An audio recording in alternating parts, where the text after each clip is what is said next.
बहुत ही दुखद घटना हुई। राजेंद्र नगर के कोचिंग सेंटर की बेसमेंट में पानी भर गया और कुछ बच्चे ट्रैप हो गए।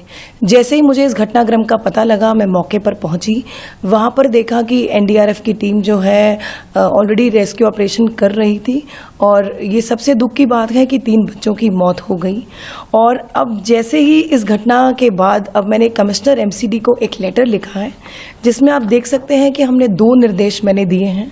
पहला, दिल्ली में जितने भी कोचिंग सेंटर्स हैं जो उन बिल्डिंग्स में चल रहा है जो एमसीडी के जुरिस्डिक्शन में आते हैं और बेसमेंट में बायलॉज के अगेंस्ट या नॉर्म्स के अगेंस्ट ऐसे कोचिंग सेंटर चल रहे हैं, उन पर सख्त से सख्त कार्रवाई हो, उन पर एक्शन लिया जाए।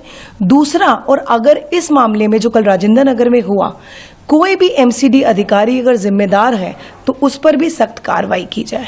मैं आपको बताना चाहती हूँ इस बिल्डिंग के बारे में। ये जो बिल्डिंग है इसका जो कंप्लीशन सर्टिफिकेट 2021 में मिला था और साफ साफ यहाँ लिखा है कि बेसमेंट में पार्किंग यूज और स्टोरेज के लिए और कार लिफ्ट के लिए यूज होगा।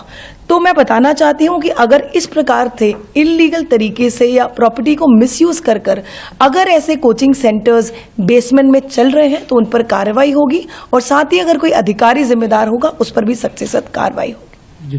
लेकिन जो सवाल उठ रहे हैं मैम की एमसीडी की कार्यप्रणाली पे कि एमसीडी को इस तरह से प्रॉपर्टी टैक्स आप लोग लेते हैं, उसकी जिम्मे वहाँ पे जाकर जांच करना, उन्हें सर्टिफिकेट देना, जो एनओसी देना, सब एमसीडी की जिम्मेदारी है।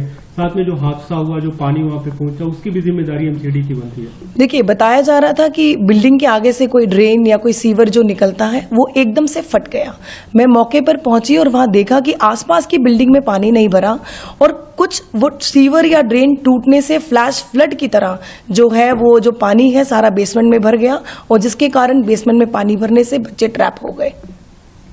अभी जो आपने बताया कि 2021 में इसे मतलब इसका कंप्लीशन सर्टिफिकेट दिया गया था, बीजेपी जो आरोप लगा रही है कि अभी की एमसीडी में क्योंकि आप लोग के शासन में, आप उन पे आरोप लगा रहे हैं कि उनके शासन काल में हुआ, तो इस आरोप प्रत्यारोप में कहीं ना कहीं बच्चों की मौत हो रही है। देखिए, मुझे लगता है जब ऐसी दुखद घटना होती है तो हमें ब्लेम गेम नहीं करना चाहिए, ना आरोप और प्रत्यारोप करना चाहिए। हमें कार्रवाई करनी चाहिए, जो भी इसका जिम्मेदार है उस पर सख्त से सख्त एक्शन लेना चाहिए और ऐसे कोचिंग सेंटर्स बेसमेंट में अगर इलीगल तरीके से वायलेट करके नॉर्म्स को, बायलॉज को वायलेट करके चल रहे हैं, उन पर एक्शन होना चाहिए। बीते दिनों में हमने देखा पटेल नगर में एक जो बच्चे की मौत हो गई, बिजली के जो मतलब पानी के कारण इलेक्ट्रोक्यूशन का हादसा हुआ, अभी 3 बच्चों की मौत हो गई। ऐसे लगातार हादसे हो रहे हैं, जो जल जमाव हो रहा है उससे निपटने की एमसीडी की क्या रणनीति है, क्योंकि अभी बारिश का सीजन है, बारिश होगी अभी ज्यादा। देखिए, जिस प्रकार से इस बार बारिश हो रही है, 88 साल का रिकॉर्ड टूटा, आपने देखा। वाटर लॉगिंग की समस्या है, पर एमसीडी हो, पीडब्ल्यूडी हो, दिल्ली जल बोर्ड हो, वो 24 घंटे आप देखेंगे ग्राउंड पर काम कर रहे हैं कि दिल्ली की जनता को समस्या का जो है हमें समाधान दे सके। लेटेस्ट अपडेट के लिए हमारे चैनल न्यूज इंडिया फर्स्ट को लाइक, शेयर एंड सब्सक्राइब करें एंड यस, बेल आइकन को प्रेस करना ना भूलें।